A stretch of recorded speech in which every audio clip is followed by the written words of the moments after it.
Hello, welcome to our YouTube channel West Bengal champions academy.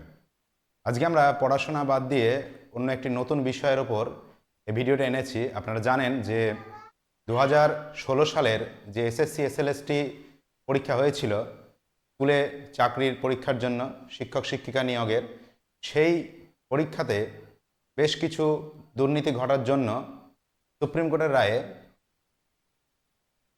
26,000 শিক্ষক শিক্ষিকার এবং শিক্ষাকর্মী চাকরি চলে গিয়েছে।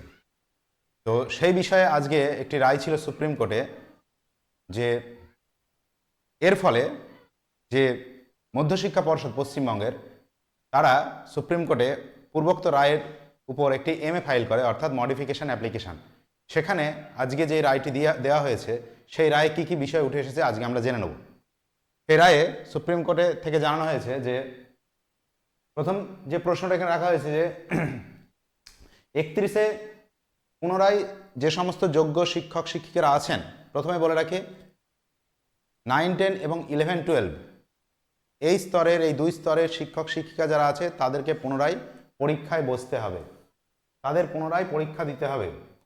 ঠিক আছে, তাদের পুনরায় পরীক্ষা দিতে হবে, পুনরায় পরীক্ষায় বসতে হবে।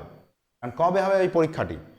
পরীক্ষা হবে 31শে মার্চের, 31শে মের মধ্যে এই পরীক্ষা নেওয়ার জন্য বিজ্ঞপ্তি দিতে হবে এসএসসিকে। ঠিক আছে, 31শে মে 2025 এর মধ্যে একটি বিজ্ঞপ্তি দিতে হবে এসএসসিকে। অর্থাৎ আজ হচ্ছে 17 এপ্রিল। এই 17 এপ্রিল সুপ্রিম কোর্টে যে শুনানিটা হয়েছে, সেখানে বলা হয়েছে যে পুনরায় পরীক্ষা নিতে হবে। এই পরীক্ষা কবে নিতে হবে? পরীক্ষা নিতে হবে 31শে মের মধ্যে, নোটিফিকেশান দিতে হবে, অর্থাৎ বিজ্ঞপ্তি প্রকাশ করতে হবে, এবং পরীক্ষা নিয়ে তাদেরকে জয়েন করাতে হবে। কতদিনের মধ্যে? সেটা ডেট ঠিক করে দিয়েছে 31শে ডিসেম্বরের মধ্যে। 31শে ডিসেম্বরের মধ্যে জয়েন করাতে হবে। ওকে, অর্থাৎ 2025 সালের 31শে ডিসেম্বরের মধ্যে তাদেরকে আবার জয়েন করাতে হবে, যারা সেই পরীক্ষায় উত্তীর্ণ হবেন। এবং আরও এখান থেকে জানা গিয়েছে, কি কি বিষয় জানা গিয়েছে, যে বেতনের কথা।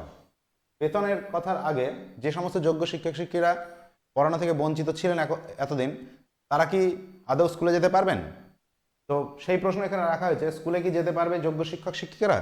অবশ্যই এই রায়ের পর যোগ্য শিক্ষক শিক্ষিকা যারা আছেন তারা অবশ্যই স্কুলে যেতে পারবেন। অযোগ্যরা কিন্তু এক্ষেত্রে একেবারেই বাদ, তারা স্কুলেও যেতে পারবে না, তারা পরীক্ষাতেও বসতে পারবে না।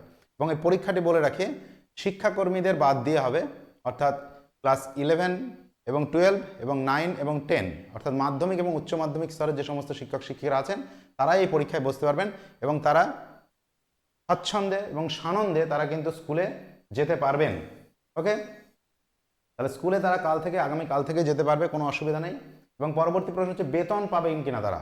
অবশ্যই এটি গুরুত্বপূর্ণ একটি প্রশ্ন, যে বেতন, অবশ্যই তারা বেতন পাবেন, এবং তাদের বেতন কিন্তু প্রত্যেক মাসে যেরকম তারা পেয়ে যাচ্ছিলেন সেইভাবেই তাদেরকে বেতন দিতে হবে। এবং পরীক্ষা কবে হবে, এটা গুরুত্ব একটি প্রশ্ন। পরীক্ষা একটু আগে বললাম 31 মে এর মধ্যে বিজ্ঞপ্তি দিতে হবে, এবং তাদেরকে নিয়োগ করতে হবে 31 ডিসেম্বরের মধ্যে। অর্থাৎ এই যে মে টু ডিসেম্বর এর মধ্যে কিন্তু পরীক্ষা হয়ে যাবে, ইন্টারভিউ হয়ে যাবে, তাদের নিয়োগও হয়ে যাবে। অর্থাৎ এই বছরের মধ্যেই তাদের পরীক্ষা এবং তাদের যে নিয়োগ প্রত্যেকটি তাদের হয়ে যাবে এই সময়ের মধ্যে। এখন কথা হচ্ছে কারা দিতে পারবে এই পরীক্ষা? সবথেকে গুরুত্বপূর্ণ যে প্রশ্ন, কারা দিতে পারবে এই পরীক্ষা?